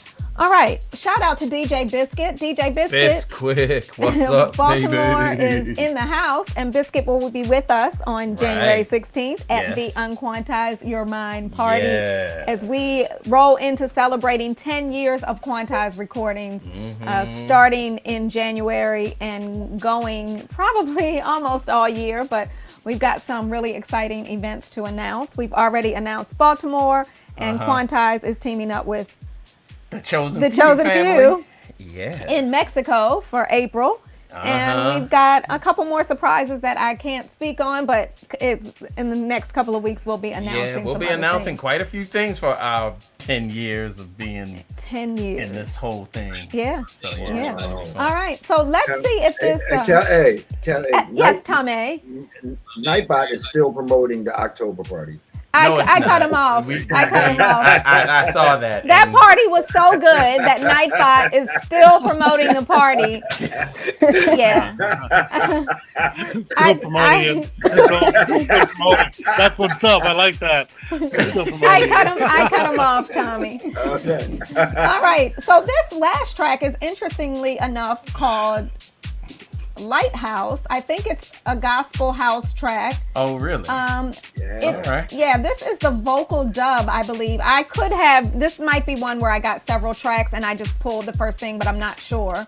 We've had a track recently that we got from Talent Tuesday called Lighthouse, and it was on the was it on Talent Tuesday, the Talent Tuesday compilation or somewhere. But let's get into this and see. The beat is rocking so far. Well, let's see how hard we're going to rock on this. All right.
Mr. Hudgens on that one. Let me bring this down a little. Yeah, I think maybe your mic, has your mic died? No, I'm good. Okay, we're gonna find out. Bring it down a little. All right, Gary, let's hear from you on this one. I like the track. I hear so much in the track, but this track here, it's so close but so far. And what I mean by that is this track actually really has to be turned over to Quantize so we can really work it. This is a track I would be highly interested in dealing with. It needs to be performed, take the samples out, and actually really just play the whole song professionally. The Taj Mahal team would eat this up. I'll give the song a 9 in concept. Yes. I hear it really, really banging. This is the first track of the night that's really Quantize-esque. And I think we should go ahead and bring it on in, and let's turn it over to the pros. Really, let's really go ahead and work it. I agree. So so that's my take on it. Okay, thank you. All right, let's hear from Eddie. Wait a minute, did he give it a number? He gave it a 9. Okay, he good. gave it a 9 in concept. Good. Yes. Yes. Okay. Yes. Okay. Okay. Yes. There goes Eddie. May goes pass Eddie. it off to him. There goes Eddie. Okay. We have a 10, man. It needs to be reworked. No, and the thing is, as a DJ, man, my goodness, that thing held me. And here's the deal for me. If I had vinyl or CD, whatever, or USB, but that's a track, I would be playing the instrumental and working that with acapellas for a minute, to just establish the mood, whatever I wanted to do. And then go into that vocal, mix that thing, EQ, phase it, work that thing smooth. That's got a lot of potential. And I hope you guys pick that up. I hope to get that from you. I mean, I want to hear it on your label. I endorse that thing. I think it's great. Nice. So thank you. Good for you. Right. Yeah. All right. Yeah. All right. Tommy? I agree. I agree. It was the first track that did actual musical movement. And matter of fact, when you stopped it, it was getting ready to go into a vamp. I was like, yes. Yeah. I heard. I mean, you guys have to understand the one thing about that particular record or this particular song. It is 10 minutes long, and I literally let it play all the way. Good. So now that in itself is saying something, but go ahead and continue, sir. So 2 minutes in, I was saying, please be some vocals, please be some vocals. And the vocals. Hey, 2 minutes in, I was thinking, oh man, don't mess it up. Don't put bad vocals. Don't mess it up. Yeah. But the vocals came in nice. Like, all right, I'm sorry, Tommy. Go ahead, I'll be So quiet. I'm a fan of the trio. This is not a racial thing. The trio of Rachel, black girl background vocals, and them girls was my kind of backgrounds. They was actually 3 girls sounding like that was doing the harmonies on it, and the movement was really, really nice. And I think Quantize, if Spen on the master, would kill this. Whoever you are, you need Spen to master this track. That's right. because he would make it sound incredible.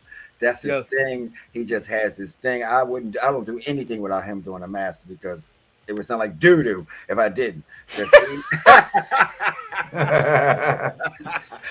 But it's the best track of the night because it actually had a lot of composition. It had a lot of movement. I actually only heard 1 lead verse. I would like to hear more than 1. Normally a song has 3. I honestly believe that this is a version of the song and Kelly just picked one. So I don't even know if this is like supposed to be a dub or what. I don't know. And I guess the next Talent Tuesday, we should actually save this and play and see if there is a vocal version and try to do that for next Talent Tuesday. Well, I don't know if he sent me more than one. This says Lighthouse Remix, Solos Gospel House 312 Vocal Dub. So this is the one that I got. So I don't know. I'll have to reach out and ask. Right, we'll figure it out. But it's well, the producer's in the chat. The producer's in the chat, and is the producer in the chat? Yeah. Male or female? Male or female? Who is Tam, the Deep House head? Female? No. No. Produced by DJ Solomon Alonzo. Right. Okay. So it was really great. I didn't get gospel in it, none, except for the Lighthouse. This is a perfect example of being contrary to what we said before about the other gospel record. But it didn't make a difference because the song was that great of a song. And I'm definitely giving it a 9. All right. Thank you. Nice. All right. Let's go over to Candace McKenzie. Thank you so much. So I think it was DJ Ron Love who pointed out that it's actually an old song, and I think he's right. It's by New Direction, and I think it came out in the late 90s, because he even asked, would it clear? So I just thought, okay, well, there's always workarounds if it can't, because it's a really good tune. I mean, if it's an actual remake, the thing is that if it's an actual, if this remake song or is an remix? actual remake, then there's no problem clearing it. Yeah, but I think it might be a remix. I'm not sure. They're talking about it in the chat, but if it's a remake, Okay. perfect. But if it's a remix, then I was going to suggest that it could be remade. I mean, we have beautiful singers on the label, like our Tasha LaRae, Sheila Ford, SEL. Just get them all together, make them do a thing, or switch it up, add Aaron in there somewhere. Like, it can work for sure. And also what came to me as well, if there is an issue, because if, just say, for example, it is a remix. Kelly, you were speaking about another song that came in called The Lighthouse, which we didn't actually take, but I really liked it, right? I actually downloaded it and I play it. And if there is ever an issue, you could perhaps take the vocal of that Lighthouse, mix it with the music of this Lighthouse, and make something magical. You just never know. But I really like this anyway, as it is. Will be good to establish what the status is with it, but I'm going to give it a 9. All right. 9s and a 10 so far. Renee, do you agree? I do agree. I love the music on this. To me, I could go without the vocals, honestly. But I understand there's a meaning and a purpose behind the song. I would definitely, like Candace said, maybe swap out the vocalists, put some different vocalists on it, to just give it the extra punch vocally. But the music was great. So I'm going to give it a 9 as well. Oh, wow. All right. We have 9s all the way across. DJ Spen, talk to us about this one. I'll be honest with everybody on this call, everybody that's listening. It sounds like a demo if Louis Vega was to actually be doing a demo. Yes. Is what it sounds like to me. I mean, the beat sounds like it's Louis Vega influenced a lot. I think that the musicality is actually great. Honestly, the only real issues I heard were in the vocals, but I think that a lot of that could be fixed, or redone. I like the vocalist. I think the vocalist has a raw kind of. Oh Lord, Tommy, who did that record that we always talk about? Who did My Lover? DD Brave. Yeah, something like a DD Brave type of situation. It's not perfect, but it has a feel. This girl has definitely got a feel. I like it. To me, it's a 10. Okay, wow. As far as the demo is concerned. Now, I'm not talking about a perfect like solid 10, but I'm saying as far as this may be one of the best demos we've ever gotten, and that's why I'm giving it a 10. Can I speak for what he's saying in the chat? He's saying he has the mechanical license for it, and the vocalists are in tone, and the executive producers in the room. So wow, that's crazy. I'm saying it's got everything. I mean, you can't. Whoever did this As far as what this is, I mean, we can tell that you're a novice producer, but for what this track is, it is straight fire. It's straight fire, straight up. No questions asked. I can't say enough what I think about it. We definitely need to sign this thing. They're actually a trained vocalist, is what the producer said. Yeah, but vocal training is one thing. Delivering a vocal in a studio setting is another. I mean, so you just never really know, what the circumstances are or were when the vocalist recorded the record. I mean, but I still think that even with the flaws, I mean, there's flaws all over the place, but the vibe is not lying. It is killer. It's killer. It's killer. The producer said in the chat that it's a remix and that they have the mechanical license. Yeah. No. So ask the producer, when you say that it's a remix, are you saying that it's a redone version of what the original song is, or is this a remix and you have another version sitting somewhere else that's an original mix? Is what we need to figure out. Right. He said it's a cover. Okay, it's a cover, right? Right. So bottom line is we're dealing now. We know what we're dealing with. This is a cover of somebody else's work. Right. That being the case, this is fire, and we'll call you.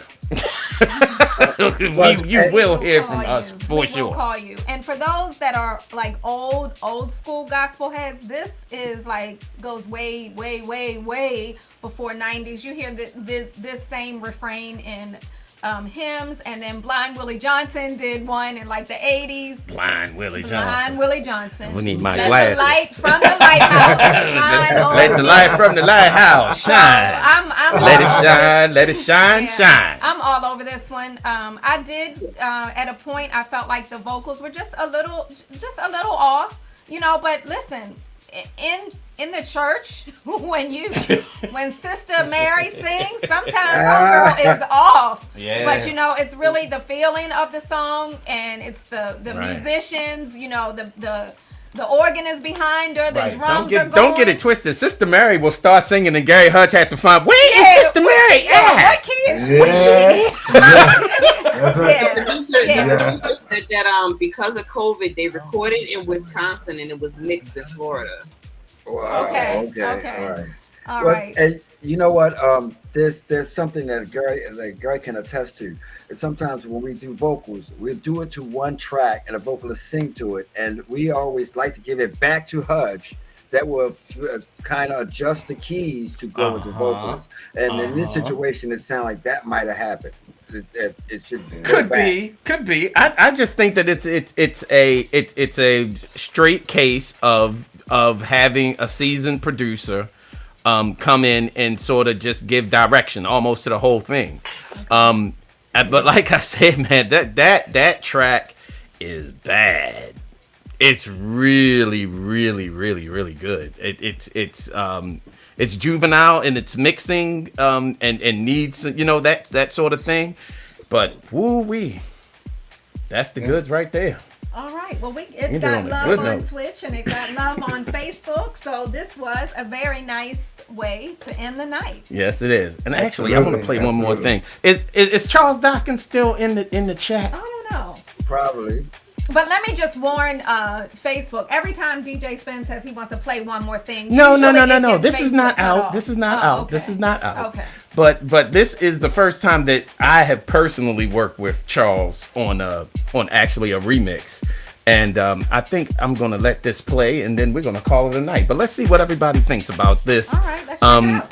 This is what is it called? This is called "To You, Lord" by Ennis Bro E. Smith, coming out very, very. Oh, see now, look at that smile. What's that smile for? Charles is in the chat. Okay, so y'all check this out. Let's see what y'all think. It's gonna make me mad, ain't it? Probably.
George. Get it, George. Get it, George. Yeah, boy.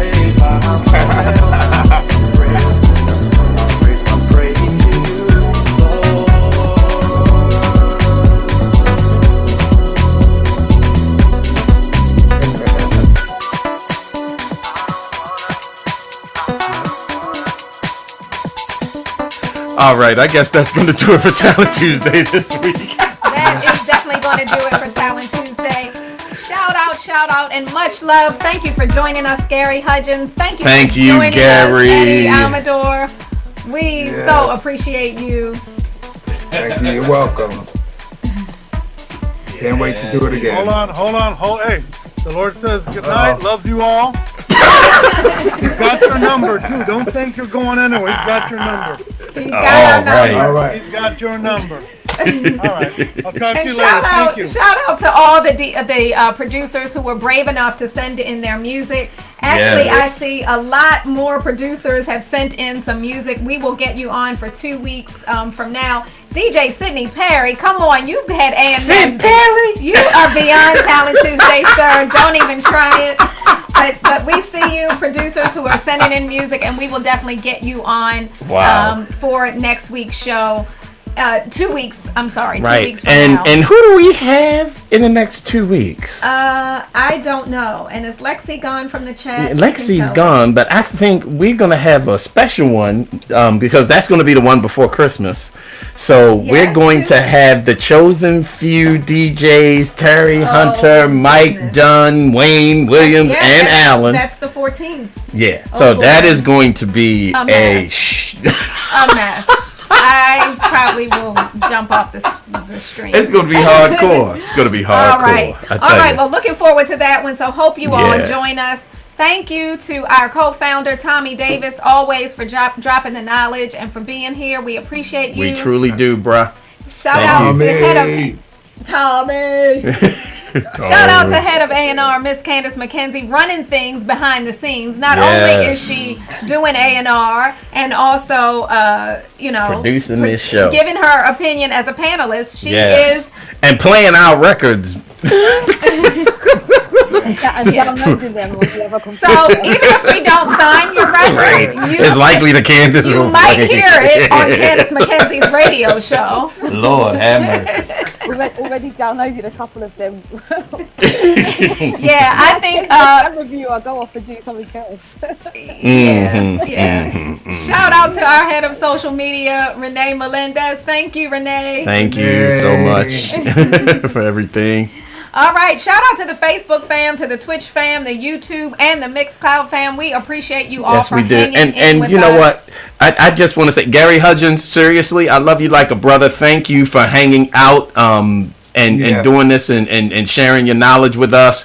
I enjoyed it. It has been nothing but a pleasure, man, to work with you all of these years and with you sharing your musical knowledge and expertise with us. And I just, it goes beyond words, man. I can't thank you enough and pray that God will bless you to continue to do what you're doing, man, and that you will just continue to blaze everything you touch, from churches to records, etc.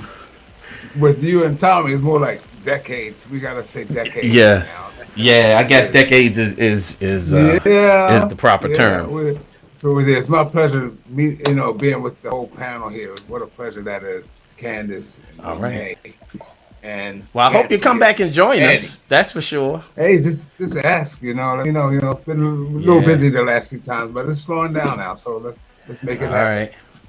And Mr. Not everyone understands house music. It's a spiritual thing. I mean, you did that back in the 90s. Yes, I did. Yes, sir. Yeah. Wait. Where's that poster? Go get the poster. But being say it again, Candace. Can you allow Eddie to tell the story, because he was telling us the story of how it came about before we went live, and it's actually really fascinating. Yeah. Go ahead. Look, it's real quick. I had it in my heart to do house music from the first time I heard it.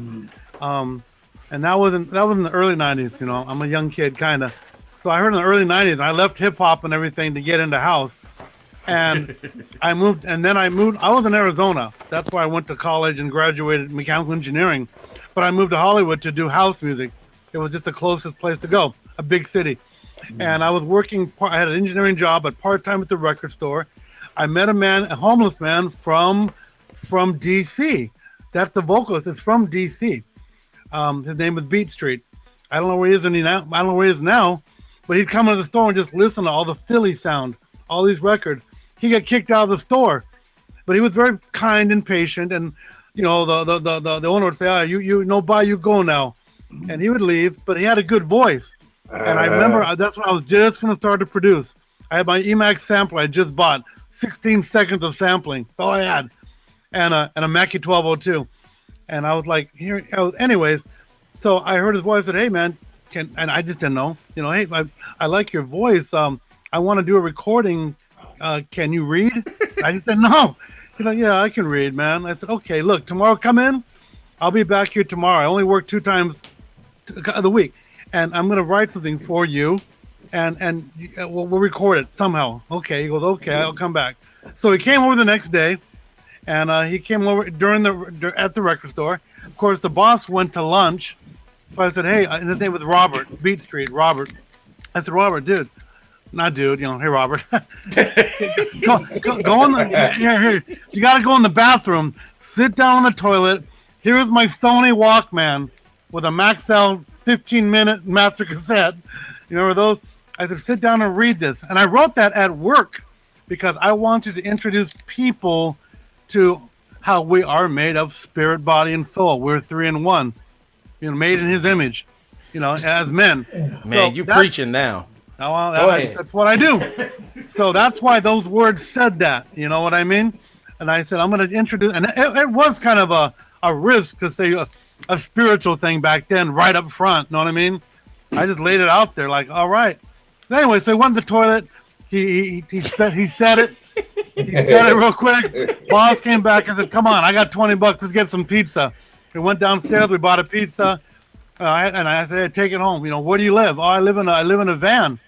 I said, "Okay, well, look, man, if this record does well, I'll hook you up." Because I didn't know the deal yet. I didn't know anything. I just knew if it does well, give him his propers, right. And it did well. So, you know, after I got money from Yoshi Toshi and such when they took their cut, but you know, he bought 2 vans. He likes living in vans. And then he had 2 vans. I remember that. And he went back to, I think, DC again. I don't know. Right. But and I haven't seen him in about 10 years. So but he's a good man. That is amazing, man. That is amazing. And that's the thing, man. To me, house is a feeling, you know, and it's just, and to me it comes from the street too. You know, it comes from the church. But you know, but also you want that grittiness. And he came off the street. So that's what it's about. We just don't have it a lot here in LA. But all right, holding it down here, and I appreciate being part of you guys, man. Yeah, man, that's all good. And being that vocal was recorded in the toilet, I have to say that is mighty funky. That's funky. On a Walkman. Funky. On a Walkman. No microphone. Built-in condenser mic. I had low batteries on that thing. I had low AA railback or something cheap in there. Right. Talk about a chariot swinging down and letting me ride. Let me ride. All right. Let me ride. All right, brother. I got to get out. Right. Well, thank you all for joining us. I'll be back anytime. Thank you. We'd love to have you back. Everyone, join in on Friday. We'll be back with DJ Spen's first Friday live stream. Is that this week? That is December 3rd. So you will be back. We look forward to seeing you. I can't sleep on Friday. All right, we're ending this. Peace in the valley, peace in the city. Peace to your soul. That's the funkiest story I ever heard. It is funky. Funky. Peace out. Good night, everyone. See Good night. See you, Kelly. Thank you. Good night. Good night. Good night, Facebook. Good night, Twitch. Thanks for hanging in. We love you.